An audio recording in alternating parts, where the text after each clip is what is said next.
बहुत ही सम्मानित हमारे बड़े नेता श्री प्रमोद तिवारी जी भिवानी में पहुंचे हैं। ये एक छोटी काशी भिवानी है और मिनी क्यूबा भी है। यहाँ हमारे पंडित नेकीराम शर्मा जैसे महान नेता और हमारे पूर्वज नीमपाल सिंह तंवर ने भिवानी की स्थापना की थी, और हमारे स्वतंत्रता सेनानी श्री बीडी गुप्ता जी और हरियाणा और भिवानी का समान विकास करने वाले चौधरी बंसीलाल जी, वो तमाम लोगों की हमारे पास विरासत है। और हमारे बाबा साहब अम्बेडकर ने हमें बराबरी का अधिकार दिया है, उसके सिद्धांतों के अनुसार हम चलने वाले हैं। तो मैं यहाँ श्री प्रमोद तिवारी जी का भिवानी में स्वागत करते हैं हम सब की तरफ से। और ये कहना चाहते हैं कि जो कांग्रेस पार्टी ने मिल कर के सीपीआईएम के साथ मिल कर के हम जैसे साधारण आदमी को एक मौका दिया है, हम कांग्रेस पार्टी का बहुत बहुत तहे दिल से धन्यवाद करते हैं। और श्री प्रमोद तिवारी जी जो हमारे राष्ट्रीय नेता हैं, उनको ये आश्वासन देते हैं कि हम 36 बिरादरी के लोगों को साथ लेकर के, उनका विश्वास साथ लेकर के आगे बढ़ रहे हैं। और निश्चित तौर पर हम ये कहना चाहते हैं श्री प्रमोद तिवारी जी, ये सीट आपकी झोली में जाएगी, आप ये जीत होगी जनता की यहाँ से। इसी के लिए मैं दोबारा से धन्यवाद करते हुए सभी हमारे सम्मानित सीपीआईएम और कांग्रेस के नेताओं का, जो लगातार इकट्ठे होकर के तमाम गाँव में जा रहे हैं, शहर में जा रहे हैं, और कांग्रेस जनों का और सीपीएम के लोगों का बहुत अच्छा तालमेल है, और हम इस सीट पर जीतेंगे। और 15 साल से जो विधायक बनते आ रहे हैं वो इस सीट से हारेंगे। उनके पास धन दौलत है, हमारे पास जनशक्ति है, और हमारे लोगों की ये जो एकता है, यही एक आत्मविश्वास पैदा करती है जो हमें सफलता की ओर ले जाएगी। किसान, मजदूर, व्यापारी, छात्र, नौजवान, महिलाओं की ये जो एकता है, इसी के बल पर हम कह सकते हैं कि हम सफलता की ओर जा रहे हैं। धन्यवाद। पत्रकार बंधुओं, मैं बंधु इसलिए कह रहा हूँ, मुझे कोई बहन नहीं दिखाई पड़ रही है तो सम्मानित पत्रकार बंधुओं, मैं आज विशेष रूप से हमारा नेतृत्व कांग्रेस का, खरगे साहब और राहुल जी ने मुझे निर्देशित किया था कि मैं भिवानी जाऊं और अपने साथी जो एक लंबी लड़ाई में इंडिया गठबंधन के साथी हैं,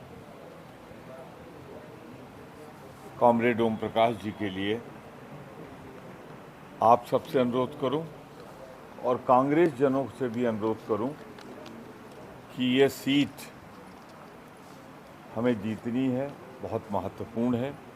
क्योंकि राजनीति जिस तरफ जा रही है, कम से कम कुछ जुझारू सिद्धांतों पर चलने वाले और जहां भी संघर्ष हो खड़े रहने वालों में से अगर एक नाम लिया जाए तो हमारे साथी ओम प्रकाश जी का नाम, जो हर संघर्ष में, जैसे अभी कहा भरद्वाज जी ने, आगे नजर आते हैं। बड़ी ऊंची विरासत है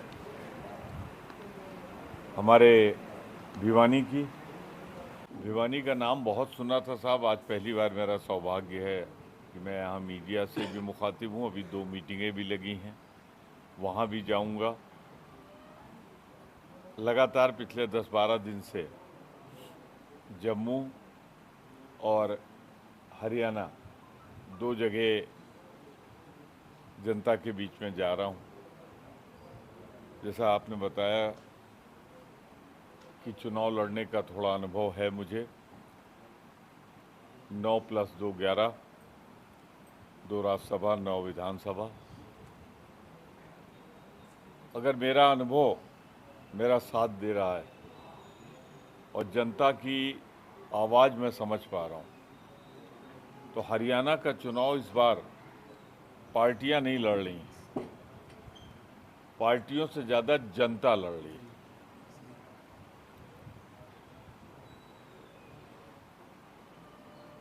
और जनता ने मन बना लिया है कि 10 साल जिन लोगों ने हरियाणा को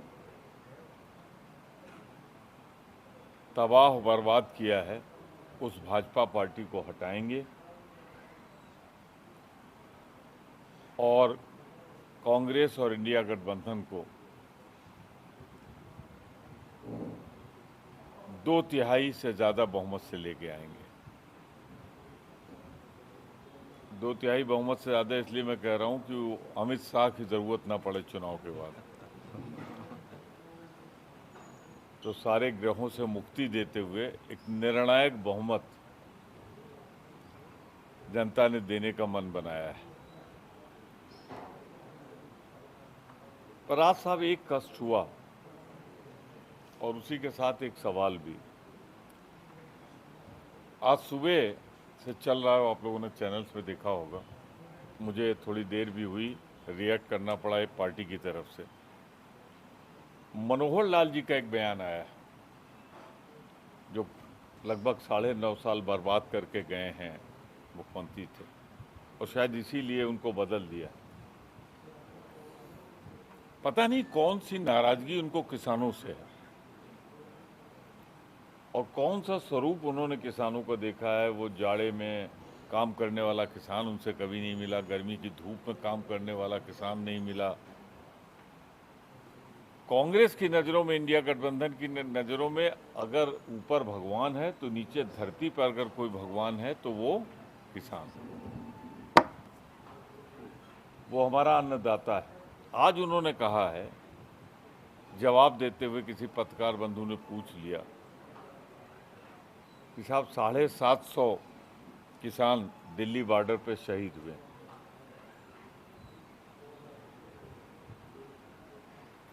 तो उन्होंने कहा किसान नहीं थे वो। आज ही का बयान है, किसान नहीं थे वो तो आक्रमणकर्ता थे जो दिल्ली की तरफ ट्रैक्टरों में बढ़ रहे थे। अरे किसान ट्रैक्टर में नहीं चलेगा, क्या BMW में चलेगा? और किसान तो सामान्यतः अगर एक जगह दूसरी जगह जाता है तो अपने ट्रैक्टर का इस्तेमाल कर लेता है। उनका किसानों से कोई लेना देना नहीं था। यानी एक साल जो किसानों का धरना प्रदर्शन चला, वो हरियाणा के किसान नहीं थे, वो आक्रमणकर्ता थे, आतंकवादी गतिविधियां कर रहे थे। शायद वो जो भाजपा के दामन पे 750 किसानों के शहादत के खून के छींटे हैं, उसका एक बहुत ही बदनुमा और भोंडा जवाब दिया उन्होंने। कायदे से तो उन्हें माफ़ी मांगनी चाहिए थी कि किसानों के साथ जो अन्याय हुआ है, मैं भी उसमें शरीक था, तो मैं माफ़ी मांग। माफ़ी की जगह उन्होंने किसान को ही आक्रमणकारी कह दिया।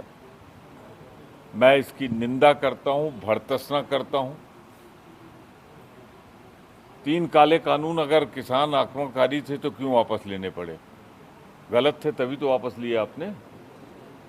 जन का दबाव था कि मोदी को पहली बार, अब तो आदत पड़ गई उनकी यू टर्न लेने की, बैकआउट होने की, वो पहला था जहां पे किसानों की शक्ति के आगे उनको झुकना पड़ा।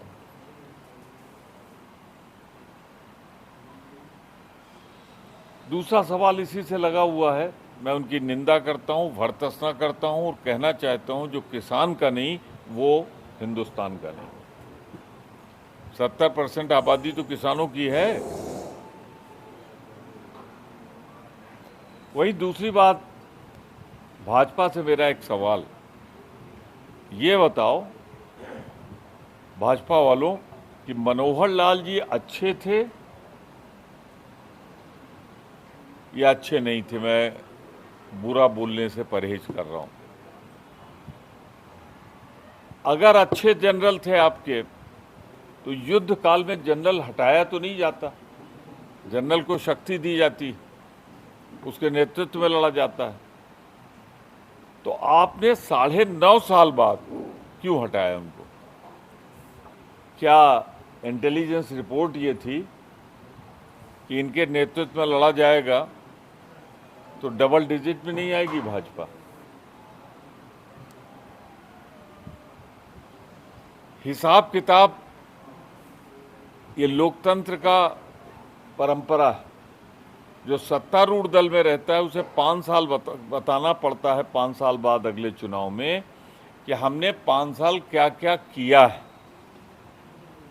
और जो विपक्ष में रहता है वो बताता है कि हम अगले 5 साल क्या करेंगे। तो यहाँ तो 10 साल का हिसाब देना था, तो भारतीय जनता पार्टी को लगा इस आदमी को अगर आगे कर देंगे तो जवाब देना तो दूर रहा, जनता का गुस्सा और बढ़ जाएगा। खैर, जिनको लाए हैं सैनी जी को, उनके तो अभी समझ भी नहीं आ रहा है कि हरियाणा में किधर से घुसें, किधर से निकलें और क्या बोलें और क्या ना बोलें। उधर जो पाप की गठरी है उसी को ढोने में लगे हैं। पर हरियाणा की जनता ने मन बना लिया है कि इस बार भाजपा के पाप का घड़ा वो फोड़ेंगे। मैं एक बात आप लोगों से कहना चाहता हूं कि मैं अपनी बात 10-15 मिनट में समाप्त कर दूंगा, फिर उसके बाद I will be open two questions. मैं आपके सवालों का इंतजार करूंगा और प्रयास करूंगा कि आपको संतुष्ट कर सकूं। लेकिन इसके साथ मैं कुछ डेटा भी दूंगा जो अपनी बात को पुख्ता करने के लिए, सबूत के लिए, तो वो मैंने सब लिख दिए हैं। तो आपको लिखने की आवश्यकता नहीं है, आप विषय लिख लें। मैं तो सिर्फ आपकी सहूलियत के लिए कह रहा हूँ। ये सारे डेटा इसमें पेज नंबर 2 से शुरू होके पेज नंबर 1 से शुरू होके सब है। तो मुझे अगर आप सुन लें तो वही पर्याप्त है, बाकी सब इसमें लिखा हुआ है। मैं वही बोल रहा हूँ जो इसमें लिखा हुआ है।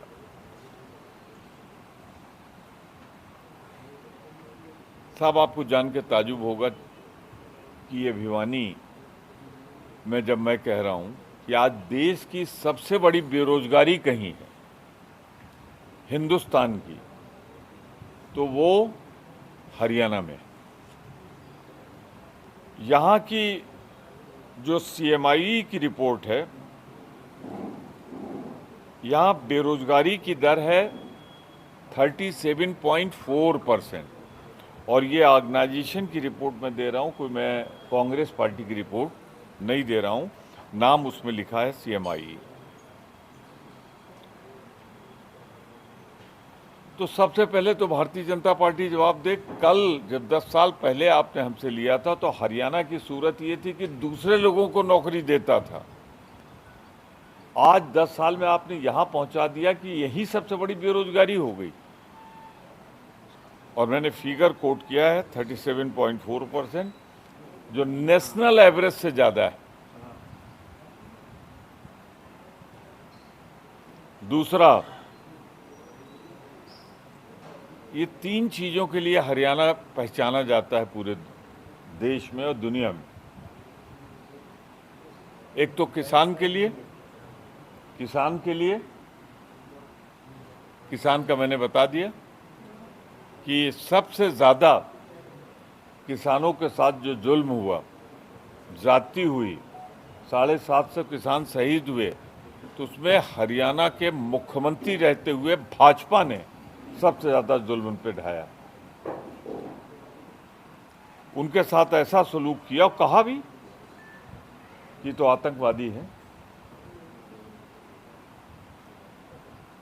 तो किसान का इस तरह अपमान किया, MSP नहीं दिया, न्यूनतम समर्थन मूल्य नहीं दिया, कोई छूट नहीं दी, सिर्फ वो कार्ड एक देते रहे पहचान के, कभी ये कभी वो, जिसमें उलझी रही हरियाणा की जनता।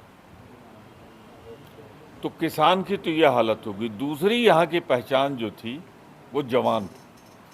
देश की सीमा पर मरने वाला शहीद की संख्या जब होती थी तो सबसे पहले हरियाणा का आदमी कफन ओढ़ के भारत माता की हिफाजत करता था, यहाँ का जवान।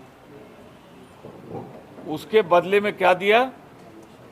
उसके बदले में उन्होंने अग्निवीर दी। यानी जिस किसान को मान सम्मान और सुरक्षा मिलनी चाहिए, अगर वो हमारी सुरक्षा करते हैं तो उनका, उनके परिवार के जीवन की सुरक्षा देना सरकार की गारंटी होनी चाहिए। उन्होंने अग्निवीर दी। 6 महीने की ट्रेनिंग, 3.5 साल की नौकरी, 4 साल बाद आप भूतपूर्व हो गए। अगर 18 साल की उम्र में भर्ती हुए तो 22 साल की उम्र में आप रिटायर्ड।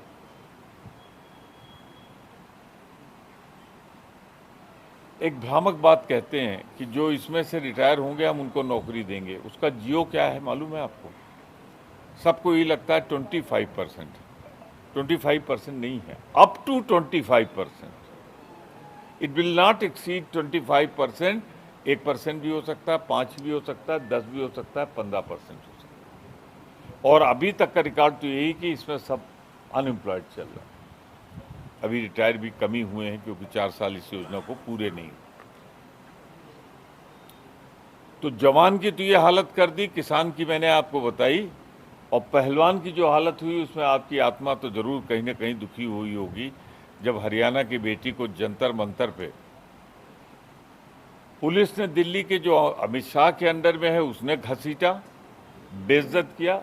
जिस दिन बेटी घसीटी गई, अपमानित हुई, उस दिन सिर्फ वो बेटी हमारी नहीं अपमानित हुई, उस दिन हरियाणा अपमानित हुआ, और वो भाजपा के हाथों। और उसके साथ जाति करने वाला कौन था? भाजपा का सांसद। टिकट किसको दिया? उनके बेटे को। जिस तरह उसके साथ नाइंसाफी हुई कि 100 ग्राम बढ़ने के बाद, मैं बिल्कुल सहमत हूं कि फाइनल में उसे नहीं खिलाना चाहिए था, पर जो फाइनल तक मेडल जीत चुकी थी, ताम्र रजत, वहां जीतती या हारती, या तो गोल्ड मिलता या सिल्वर मिलता, तो सिल्वर तो मिलना चाहिए था उसको। रोजगारी की हालत जो मैं बयान कर रहा था कि 2 लाख से ज्यादा सरकारी पद मनोहर लाल जी ने खाली रखे, भाजपा के मुख्यमंत्री ने खाली रखे। आज भी किसानों को कोई राहत नहीं दी गई। यहां का किसान सबसे ज्यादा कर्ज के बोझ से दबा है। मैंने डेटा दे दिया, लिखने की जरूरत नहीं।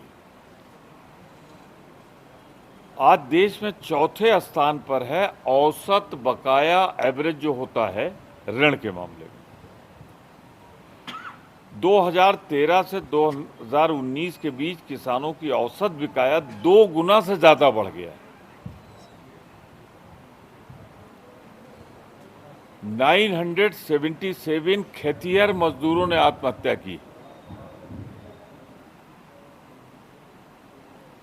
ये तो मैंने कुछ ग्लेयरिंग पॉइंट बताए हैं 2 साल की डबल इंजन की सरकार की, 10 साल का। और एक चीज जो मैं कहूंगा शॉकिंग है, उस दुकान में ज्यादा सामान लगाया जाता है जिसकी बिक्री ज्यादा होती है। हरियाणा सरप्लस स्टेट है अनाज के मामले में, यहां का किसान करता है। तो आप जान के ताजुब करेंगे, इसमें जो गवर्नमेंट का इनपुट लगता है उसमें चौथे स्थान पर।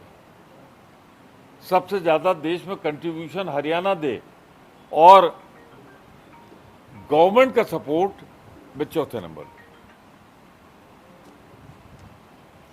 पीएम किसान योजना, फसल बीमा योजना की जो हालत है आप देखिए, और किसान को 250 एफआईआर दर्ज है साहब, 250, और उसमें ऐसे ऐसे धाराएं हैं कि शर्म से सर झुक जाता है। सबसे ज्यादा मैंने कहा कि बकाया धनराशि का एवरेज किसानों पे यहीं से 2013 में 42.3% किस परिवार कर्ज के दले थे, अब 47.5% हो गया। बकाया 79,000 से बढ़ के 1,82,000 हो गया। और आज भाजपा की सरकार ने सबसे असुरक्षित अगर कोई राज है, और ये मैं कह रहा हूं एसपीआई की रिपोर्ट,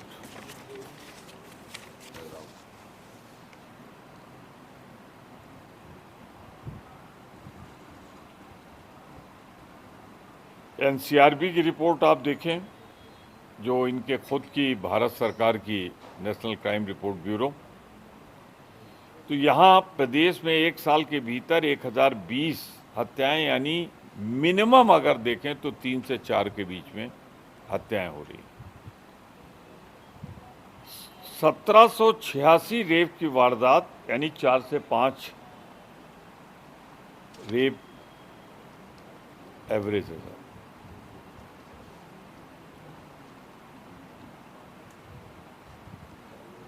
एक चीज़ कहने में मुझे ज़रा संकोच और शर्म हो रहा है, जहाँ हरियाणा की महिलाएं देश के लिए सोना ला रही हैं, रजत ला रही हैं, वहीं जो रिपोर्ट है नेशनल क्राइम रिपोर्ट ब्यूरो के हिसाब से आज 16,743 केस महिलाओं के विरुद्ध आए, और उसमें किस नंबर पे हैं आप मालूम है?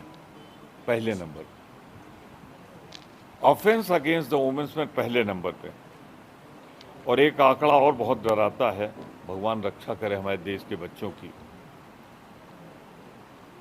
साल भर के भीतर 6,138 केस सामने आए, यानी हर रोज 17 केस बच्चों के खिलाफ क्राइम। एनसीआरबी कहता है कि 2022 के अनुसार पॉक्सो एक्ट यानी नाबालिग बच्चियों के साथ 12 से 32 बच्चियों के साथ सोशल घटनाएं हुई। और एक बहुत ही खतरनाक, शर्मनाक हो रही है, ह्यूमन ट्रैफिकिंग।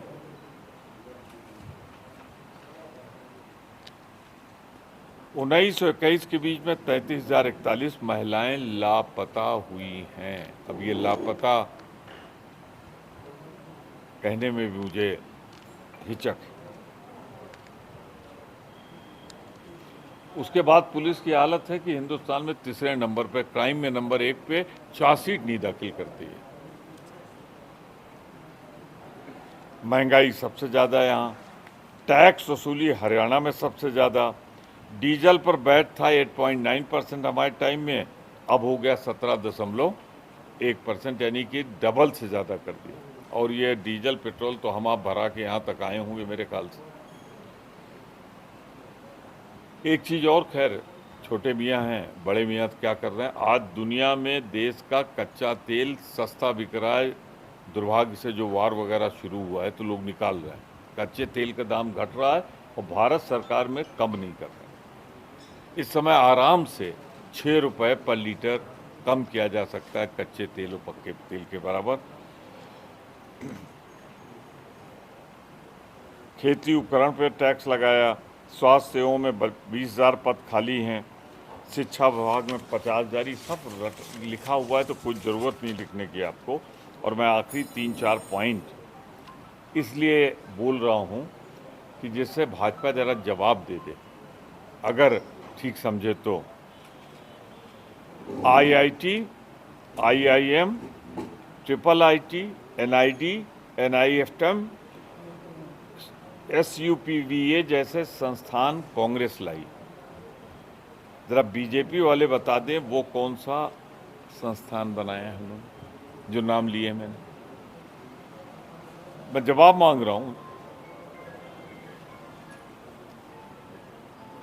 और पिछड़ा वर्ग के साथ जो एक साजिश की गई उसका जरूर उल्लेख कर दूं। देश में लाइन क्रॉस करने का क्राइटेरिया 8 लाख, इन्होंने 6 लाख कर दिया, तो ज़्यादातर लोग उस श्रेणी में आ गए जहां लाभ न ले सकें पिछड़े वर्ग। मतलब कुछ शॉकिंग चीज़ें हैं।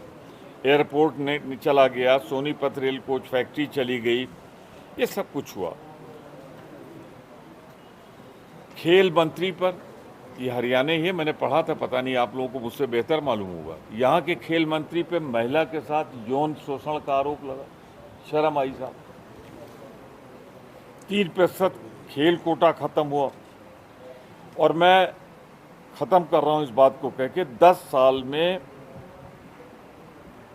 हजारों करोड़ के 50 से ज़्यादा बड़े घोटाले हुए।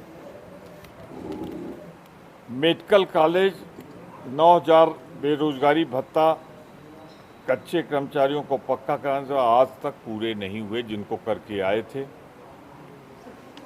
एक ज़माने में हरियाणा देश की सबसे अच्छी व्यवस्था माना जाता था, आज खराब अर्थव्यवस्था का जिक्र होता था हरियाणा भाजपा की वजह से। और मैं इसे भी आपको दे दूंगा, जो हमारी 7 गारंटी।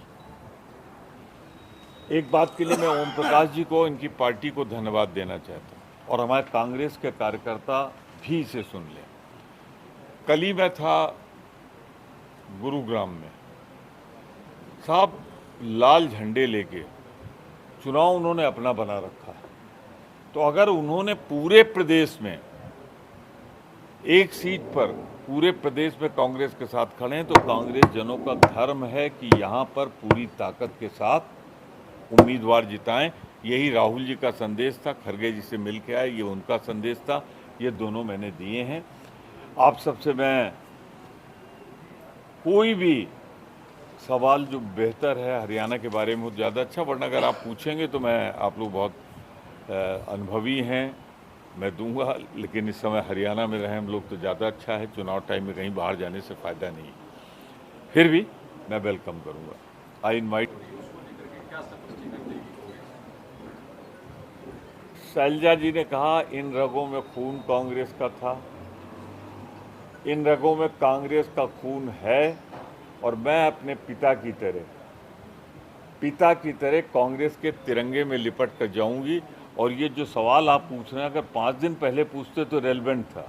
आज तो इति समाप्ति हो चुका है। एक मंच पे दोनों लोग चुनाव प्रचार कर रहे हैं। शैलजा जी से मेरी खुद फ़ोन पे बात हुई, वो बढ़ चढ़ के प्रचार कर रही हैं। तो अब तो मेरे ख्याल से ये सवाल अगर हम 5 दिन पहले आते आप पूछते तो थोड़ा मुझे जवाब देने में असुविधा होती, वरना तो फिर जो बोल रही हैं उसके बाद ये सवाल बनता नहीं।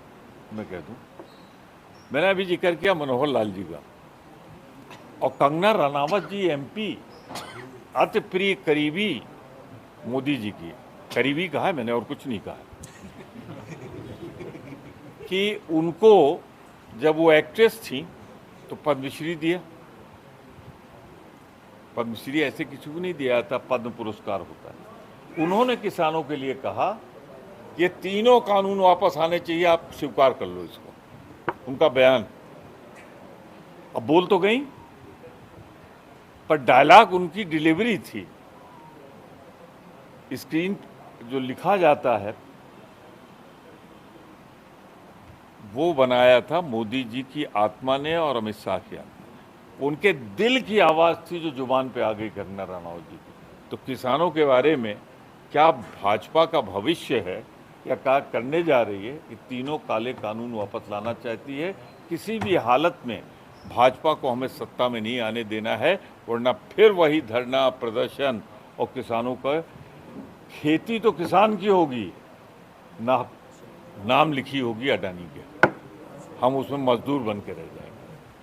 और इस आदमी का कर्म ऐसा है कि जीवन भर जो संघर्ष करता रहा है, ओम प्रकाश जी, संघर्ष का अगर दूसरा नाम कोई है तो कॉमरेड ओम प्रकाश। तो इस समय भिवानी को ज़रूरत है एक ऐसे बेटे की जो उनके सुख दुख में खड़ा रहे। कहा ये चुनाव इंडिया गठबंधन तो लड़ ही रहा है, उसके कार्यकर्ता लड़ रहे हैं, उनसे ज़्यादा हरियाणा की जनता लड़ रही है। और हरियाणा की जनता जब चुनाव लड़ रही हो तो गिनती बता पाना बड़ा मुश्किल होगा। देवीलाल जी का रिकॉर्ड खतरे में, मैं इतने कह सकता हूँ। डबल डिजिट भाजपा पहुंचेगी या नहीं पहुंचेगी, मुझे कुछ ताजुब नहीं, क्योंकि आप खुद बात करो, आप लोगों से ज़्यादा बेहतर कोई नहीं है। आप अगर 10 लोगों से बात करो तो ढूंढना पड़ेगा कि कौन भाजपा को दोबारा लाना चाहता है। मैं सिर्फ इतना कहना चाहता हूं कि इस समय हरियाणा में सिर्फ 2 मोर्चे, 2 फ्रंट रनर, एक कांग्रेस और दूसरी भाजपा। भाजपा का जहाज डूब रहा है, कितने लोग छोड़ के भाग गए, और कांग्रेस आ रही। हमें उनकी शुभकामनाओं की जरूरत पड़ेगी, सीट की नहीं। शुभकामना रहे उनकी। ये पहला ऐसा घोटाला है जिसको किसी पॉलिटिकल पार्टी ने नहीं अनर्थन किया, उसने नहीं खोला है, भारत की सुप्रीम कोर्ट ने खोला है। मैं बात कर रहा हूं इलेक्टोरल बॉन्ड की। इलेक्टोरल बॉन्ड भाजपा कह रही थी कि हम जून के आखिरी हफ्ते में, याद होगा सुप्रीम कोर्ट में इन्होंने एफिडेविट दाखिल किया, सुप्रीम कोर्ट ने नहीं माना, उन्होंने कहा नहीं करना पड़ेगा। और करने के बाद फिर इन्होंने कहा कि आपको ये भी करना पड़ेगा कि बताना पड़ेगा, सार्वजनिक करना पड़ेगा कि कितना, और ये सुप्रीम कोर्ट को आपको एफिडेविट पे बताना पड़ेगा। साहब ऐसे फिगर तो 1 साल पहले की है, ये 10,000 के ऊपर है, लेकिन 8,000 इसमें लिखा हुआ है, संभवतः 8,400 कुछ, 8,250 मैंने लिख दिया है। 8,250 करोड़ बरामद हो गया, ऐसा भाजपा के कार्यालय में बरामद हो गया है और भाजपा के अकाउंट में बरामद हो गया है। और इनमें वो सूची भी है कि जिन्होंने चंदा दिया उनको धंधा मिला।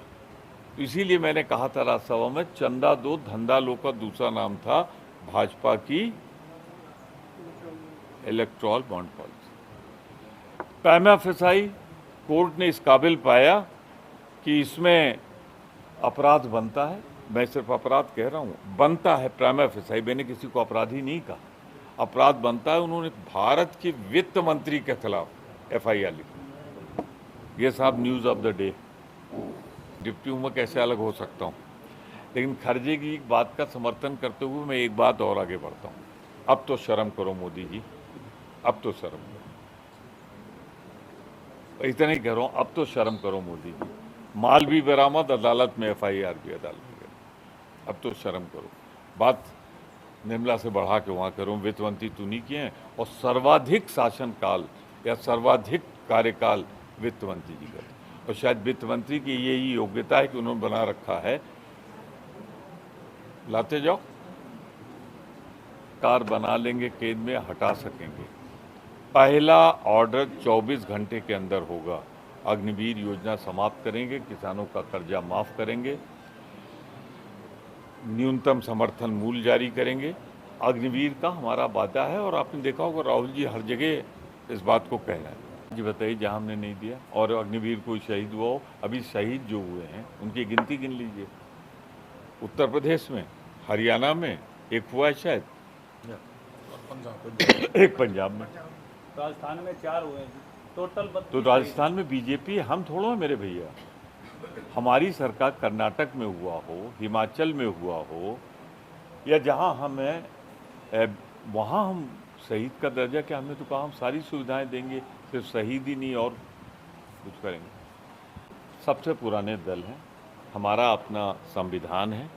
हमारे संविधान में 5 बार मैं खुद लीडर रहा हूं सीएलपी का उत्तर प्रदेश में। सीएलपी की बैठक होती है, तो भाई निकरा जी, सही बात, और ऑब्जर्वर जाता है, वो वहाँ से इलेक्ट करता है, और हाई कमान उसकी हरी झंडी देता है। नतीजे के तौर पे मुख्यमंत्री वही हमारा बनता है। चाहे हम सत्ता में रहें तो हमारा सीएलपी लीडर मुख्यमंत्री बन जाता है, और हम सत्ता में नहीं रहे तो लीडर विरोधी दल बन जाता है। तो हम भी यहाँ पर विधायकों की राय जानेंगे, और उसके बाद नेतृत्व जिसको चाहेगा बनाएगा।